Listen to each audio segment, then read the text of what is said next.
Hey everybody, Diana Alt here for another episode of Tip Tuesday. Today we're going to talk about how you can look at the skills you already have and use them to figure out what a total career change might be. This question came up from one of the members of my community on Facebook, but I've heard it many, many times throughout my coaching practice. So there's 3 steps to this. Number 1 is figure out what skills you actually enjoy using.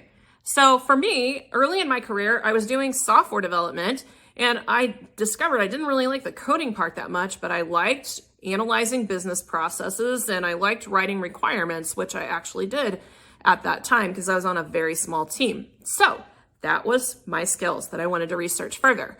Then you go and do some research on what are other roles out there in the world that use those skills that I love to use. You can do this a number of different ways. You can talk to recruiters. You can talk to your boss if you have a trusting relationship with them. You can use the Google. And there's even some really cool features and functionality on Bureau of Labor Statistics sites where you can look up skills and find out tons of lists of jobs that use those skills. So basically you want to do that and get to where you have a list of a handful of roles that you seem like you're interested in.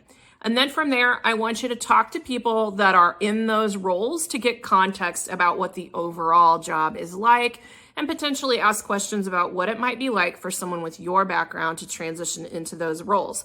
In my case, I went through this process, figured out that business analysts were some of the people that analyzed business processes and wrote documentation. And so I went and got to know some business analysts at my company and I got to read about it online. And ultimately I went from software development into business analysis. And I've done this with several other different career changes throughout my career. So I hope this is helpful and I look forward to seeing you at the next Tip Tuesday.